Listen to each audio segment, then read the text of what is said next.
In one of my earliest videos, I posed the question, should I charge to 90% every night? And then attempted to answer it using some research that I'd done, looking online, understanding what Elon Musk said about it, understanding what Tesla said about it, and then looking at the stats on the car itself. And it was a good strategy, and I liked it a lot, and it seemed to work pretty well, but the practicality of charging to 90% every night became a little cumbersome, and then sometimes I was charging at work, and maybe I didn't need to charge at home, so I was kind of varying it a little bit. And over time, my strategy changed a little bit. And I have to tell you that now I'm at a point where I try to keep the car charged to 80% most of the time when I'm home.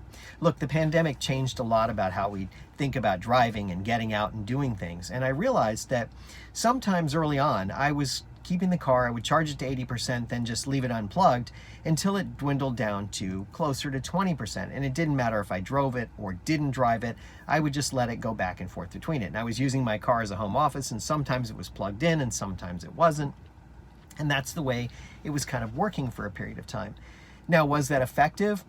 I'm not really sure. What I was thinking about was, I'm going to use the battery as efficiently as I can. But then as I started to think about it some more, I said, you know what? The cost of actually keeping it charged and doing the charging means that I should just probably keep it charged at 80% most of the time. And when I'm not using it, just leave it plugged in. And that way it'll stay charged at 80%.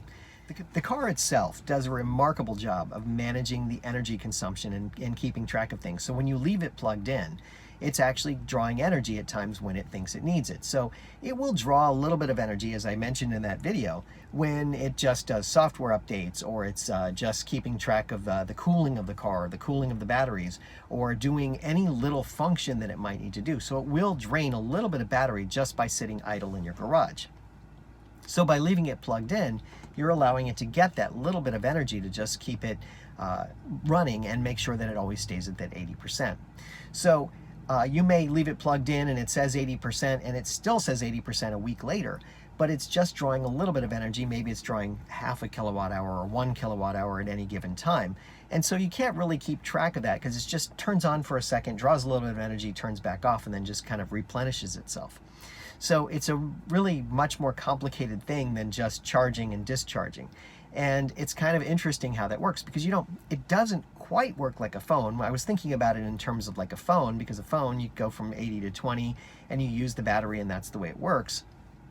This doesn't quite work like that because it's always drawing power whenever it's plugged in.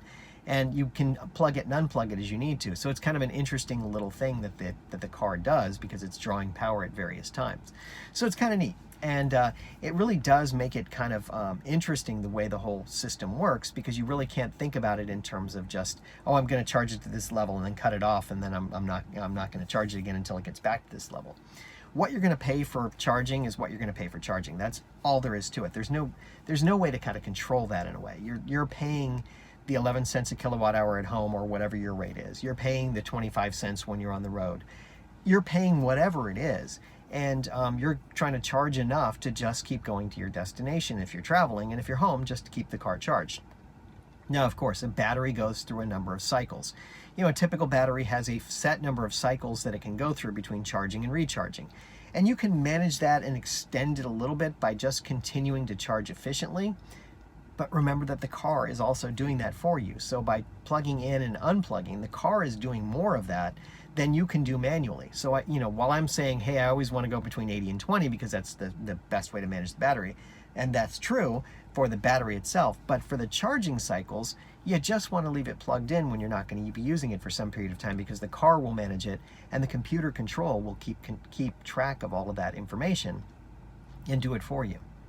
So kind of an aside, I was reading about the Hyundai Corporation having to recall 82,000 cars or some ridiculous number of cars because of a battery issue.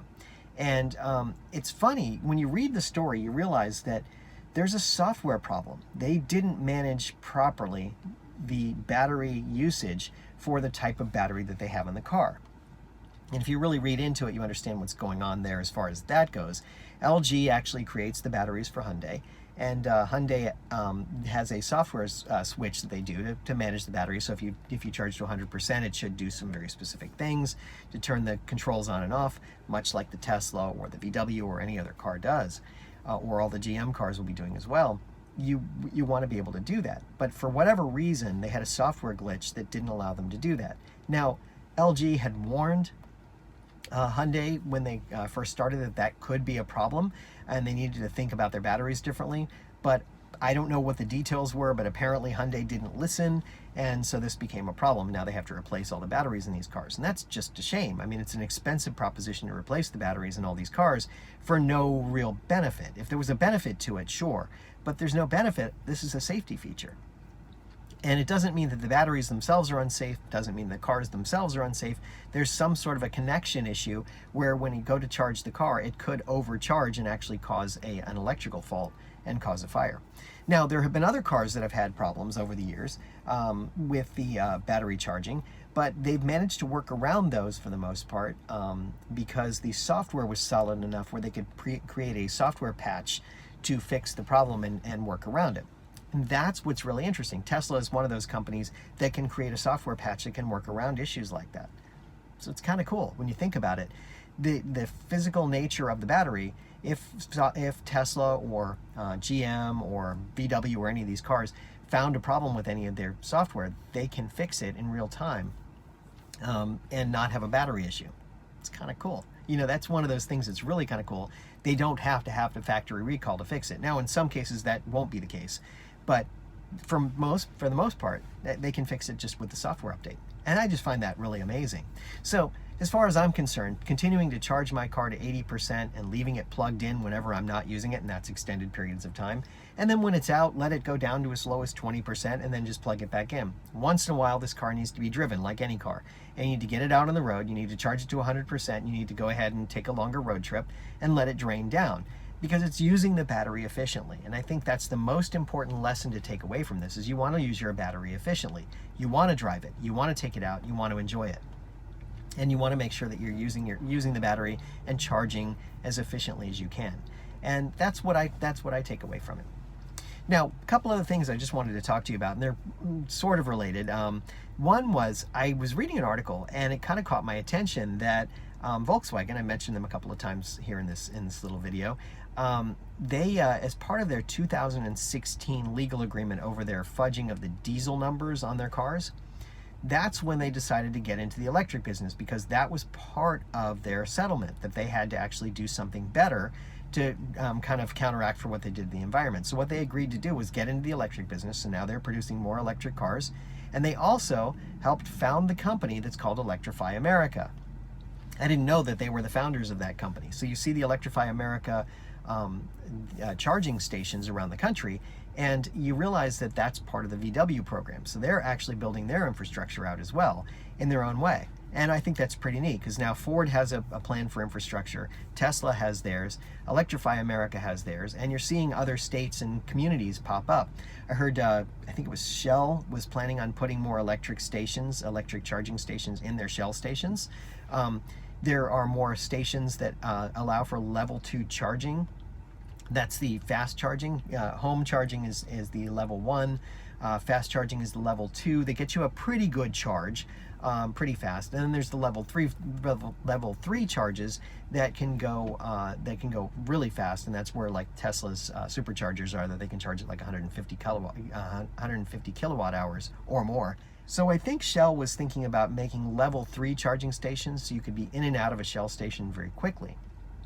Then I also read an article about this one town in California, Petaluma, California, that said they're not going to allow for any more gas stations. They're a small town. They're not going to allow for any more gas stations to be built in the town, or gas pumps to be expanded in any of the existing gas stations. And instead, what they're encouraging is more electric charging. This is kind of a harbinger of things to come.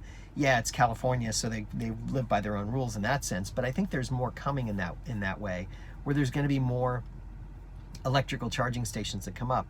You hear about other towns that sometimes say, hey, we should have more convenience stores and gas stations, and they allow for them to be built, even though they really don't have a need for them. It becomes this sort of thing that they do. I think you're going to hear less about that and more about the kinds of things like this, where you're getting to more charging. And one last thing about that, the charging networks.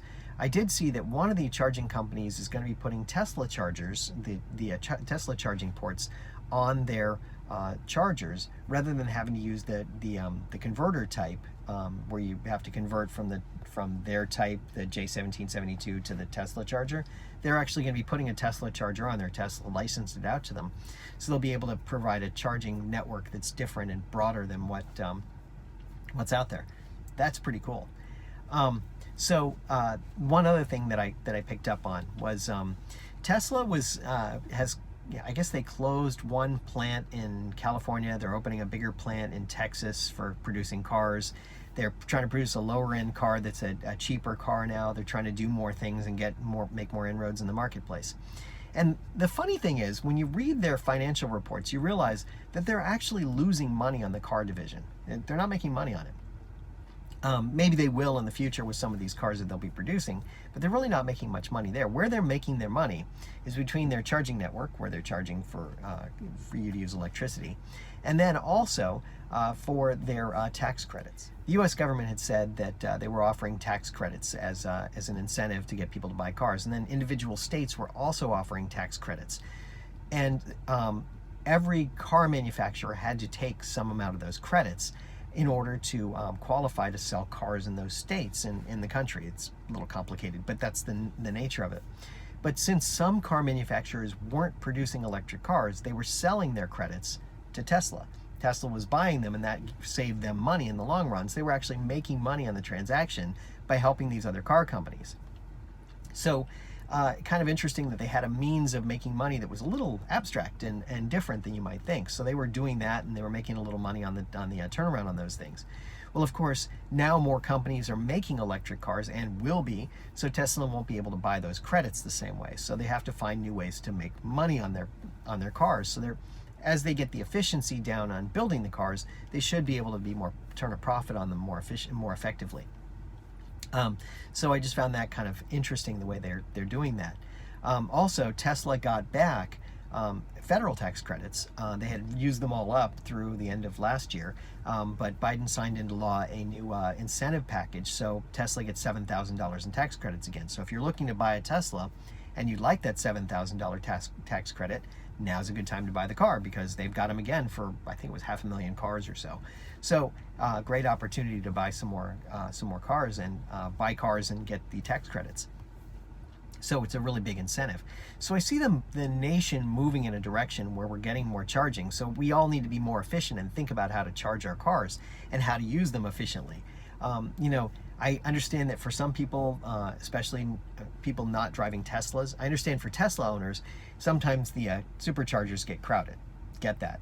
And if you live in an area where you don't have home charging, superchargers is the only way to go. And you need to be efficient and careful with how you charge your car. Again, similar to what I was saying with charging, you need to make sure that you follow certain guidelines yourself to think about how much I'm going to charge my car using that level 3 charging, where it's going to be very fast. You want to make sure that you're using your battery efficiently that way too. But for people who don't have Teslas, I understand that charging has been somewhat of a headache in some cases, especially if you don't have home charging, because you wind up having to go different places to get charging, and sometimes it's efficient, sometimes it's not, sometimes it takes a while. The level 2 charging is painful sometimes, I know. So you need to think about how to charge. So that's a couple of things to consider in terms of actually charging and charging well. And I hope I've given you a couple of tips on keeping your charging, in that 20 to 80% range. Really works well for me, and I hope it works well for you too. You can just leave your car plugged in most of the time, and it seems to be just fine. I'm still getting the same watt hours per mile. I'm still getting the same sort of charging. Once in a while I notice it charges to like 81%, and sometimes it charges to 79%. But it gets me everything that I need. I know it's not a perfect number. The calculation has to go through to give me the 80%. So sometimes it's not perfect, but it comes pretty close. And I noticed that it's very efficient. And even though the number may be a little different every time, it seems to be getting me the same watt hours per mile, which is really the gauge for it. And I can go the same distance in my car. So everything seems to be fine. I don't detect any battery degradation at this point. So everything seems to be fine after 2 years. And, like I said, I haven't been driving it a whole lot recently, but everything seems to be good. One other thing to show you real quick. I had shown you before that my average watt hours per mile is now 252, which is really pretty good. It's gone down significantly from where it was when I first started driving this car.